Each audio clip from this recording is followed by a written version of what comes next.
When you're standing on a job site with a bunch of papers, a tape measure, and the vague feeling that you might be a few inches off, it's easy to wonder whether a single-axis receiver is really worth the extra spend. That hesitation is exactly what I wanted to clear up today, so you can decide if the Leica Rugby 620 with Rod I 120 is the right fit for your day-to-day work or just another piece of gear you'll tuck away. Link is in the description if you want to check the product details on Amazon. First, let's talk about the kind of work that usually drives people to this class of equipment. Surveyors, concrete finishers, and even DIY homeowners who are tackling a big fence or a deck often need a linear-sight solution that can give them sub-inch accuracy over a couple of thousand feet without pulling out a total station every time. The Leica Rugby 620 is marketed as a single manual slope receiver, which means you get the ability to measure a point on a sloped surface by manually inputting the angle, rather than relying on an automatic dual-axis system. If you've ever tried to lay out a driveway on a hill, you know the pain of constantly guessing the slope and then having to remeasure. With the Rugby 620, the manual slope feature lets you set the angle on the spot and then read back the horizontal distance, which translates to that 1/16 inch accuracy at 100 feet that Leica touts. In practice, that level of precision is enough for most grading jobs where the tolerance is a fraction of an inch. I walk through a typical grading scenario. You set up the laser, walk back with the receiver, punch in a 7-degree slope, and the display gives you the exact horizontal offset. The math is simple, the result is reliable, and you avoid the guess and check loop that eats time.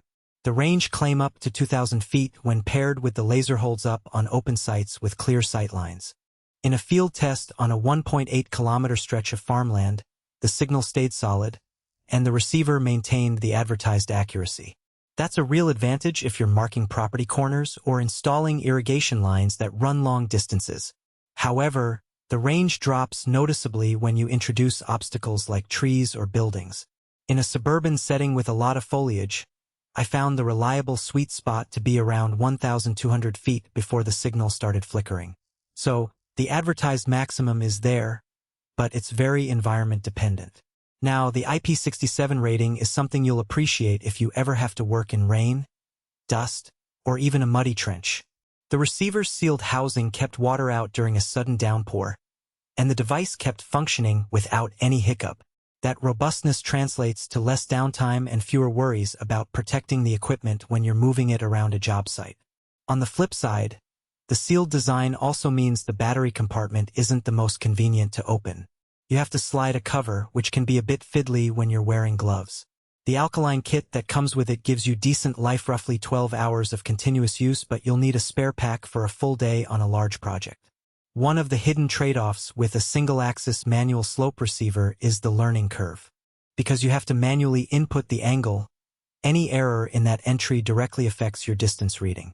In my experience, a quick calibration step making sure the angle you set matches the actual slope of the surface takes about a minute, but it's an extra mental step that newer dual-axis units automate. If you're comfortable with basic trigonometry and you're used to adjusting for slope by hand, this won't be an issue. If you're looking for a plug-and-play solution that does the math for you, you might feel the manual process is a step back. So, who should consider buying the Leica Rugby 620? If you're a professional land surveyor or a contractor who routinely works on sites with clear sight lines and you need that sub-inch accuracy over a couple of thousand feet, the receiver offers a solid balance of range, precision, and durability.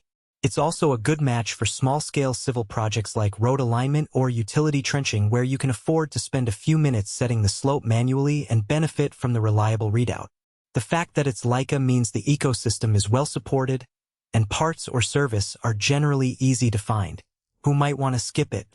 If you're a hobbyist who only does occasional weekend projects, the price point may feel steep compared to a basic laser level. Likewise, anyone who needs automatic dual-axis slope compensation common in high-precision topographic surveys will find the manual operation limiting.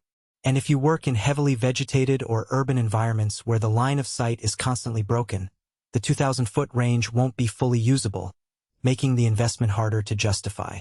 Let's talk money. The Leica Rugby 620 sits in the mid to high end of the portable receiver market. You're paying not just for the hardware, but for Leica's reputation for accuracy and